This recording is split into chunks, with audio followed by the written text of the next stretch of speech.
Hey everybody, welcome back to the channel. I appreciate your time. Thank you for watching. Polymer80 has just launched a ginormous lawsuit against the ATF, and they're going for the jugular related to their frame and receiver rule, the ATF's new rule, that is. Before I jump into that, I want to thank the sponsor of today's video, and that's Lear Capital. Last year was a terrible year for investors, and predictions are that 2023 will be even worse with the upcoming recession. But what did have a really impressive year this past year was gold investments. And 2023 is looking even better, as some experts predict gold will be up 100% to $4,000 an ounce. I believe gold and silver are the safe haven assets to protect your savings and your retirement against inflation and recession. If you're interested in investing in gold, I suggest you call my friends at Lear Capital. The team at Lear will provide helpful information about purchasing gold or converting part of your IRA or your 401k into a gold IRA. There are a lot of gold companies out there to choose from. It can be confusing.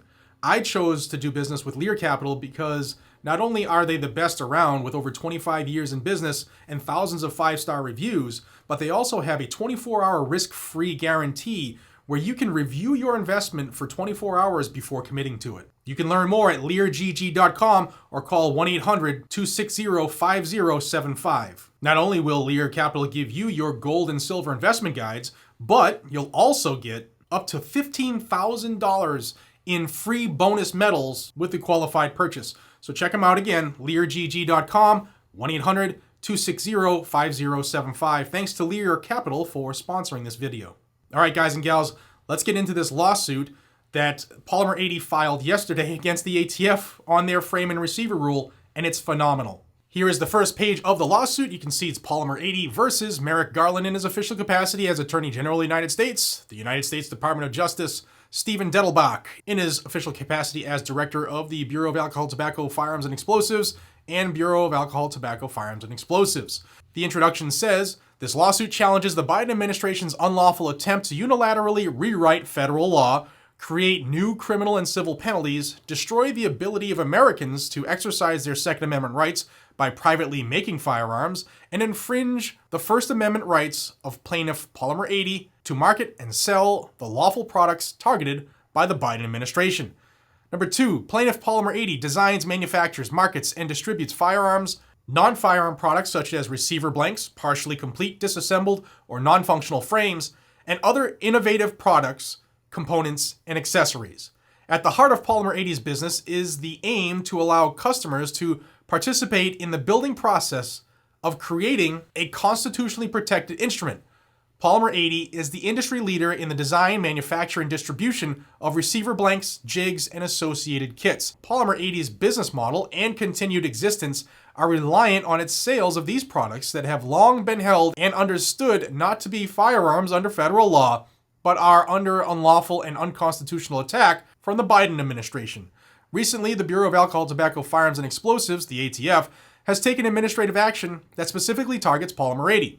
The ATF's long-standing legal position has been that receiver blanks, jigs, tools, and related instructions do not fall within the ATF's regulatory jurisdiction because they are not firearms, as the term is defined and understood under federal law. The ATF has consistently stated this position on its website, in classification determinations issued to manufacturers, including Polymer80, after reviewing product samples, and in litigation. Receiver blanks do not fall under the purview of the Gun Control Act of 1968, an act with definitions clearly defined by Congress, nor did the act apply to receiver blanks combined with tools, jigs, instructions, and/or kits. President Biden campaigned on a promise to prompt congressional action to impose new laws on receiver blanks. President Biden failed to convince Congress to impose new laws on receiver blanks.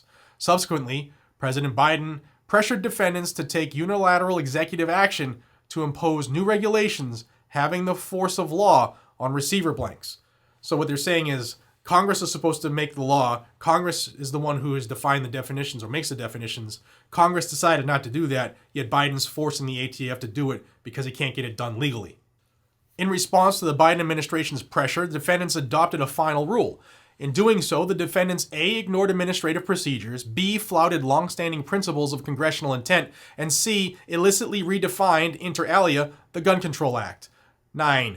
The final rule unlawfully rewrites federal law by 1. Expanding the definitions of frame and receiver so that the ATF may regulate partial frames or receivers, and 2. Expanding Congress's definition of firearm to include a weapon parts kit that is designed to or may readily be completed, assembled, restored, or otherwise converted into a firearm.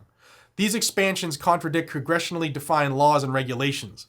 Congress has never demonstrated an intent to regulate partial frames or receivers or weapons parts kits that could readily be made into a firearm. Number 10, the final rule not only unlawfully increases defendants' regulatory powers, but also confers to defendants the power to hold criminally liable businesses and citizens who wish to exercise their Second Amendment rights.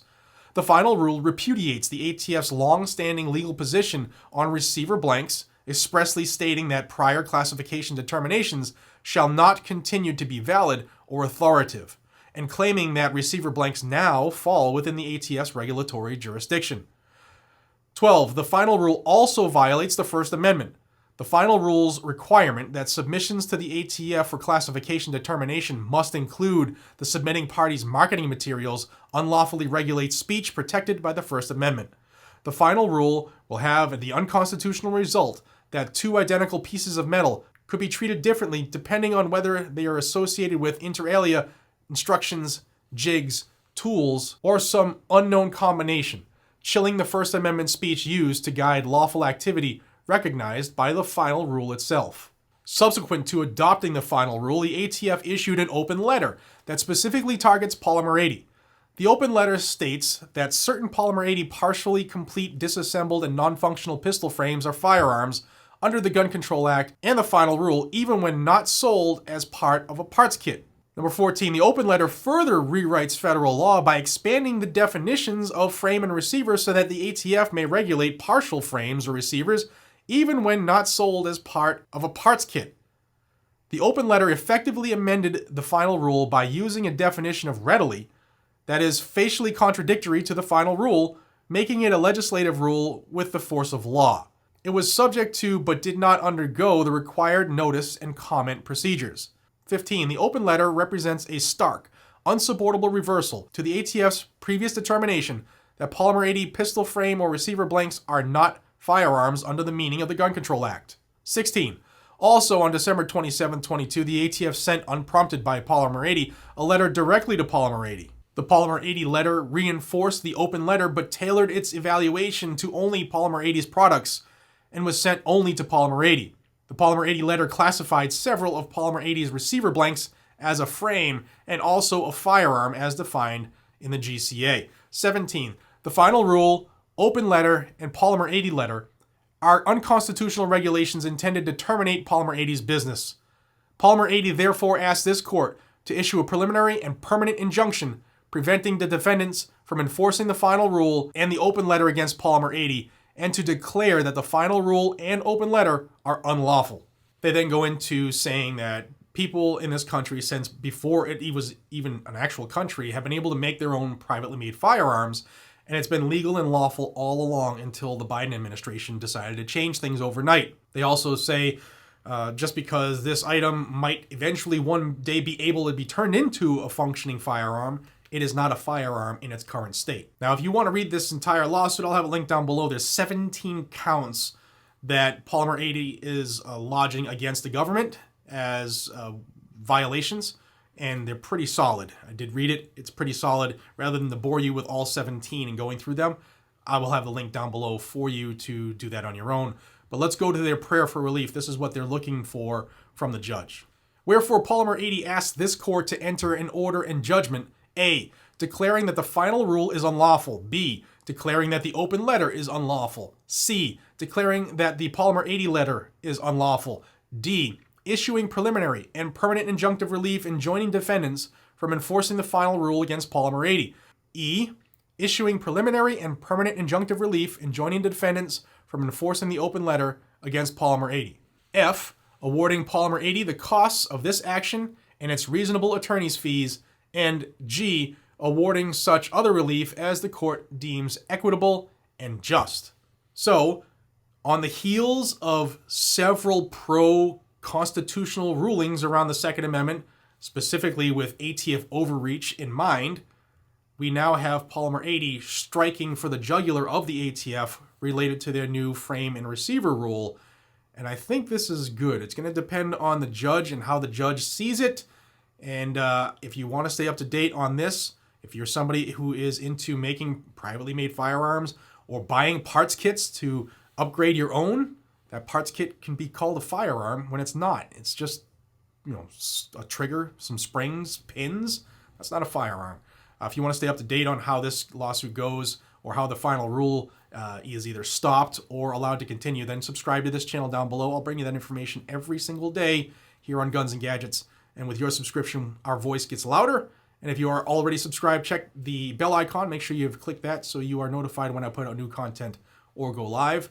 Thank you to Lear Capital for supporting this video. And until we see each other again, be safe, stay vigilant, and carry a gun to keep you, your friends, your family, your community safe. I'll see you on the next one. Take care.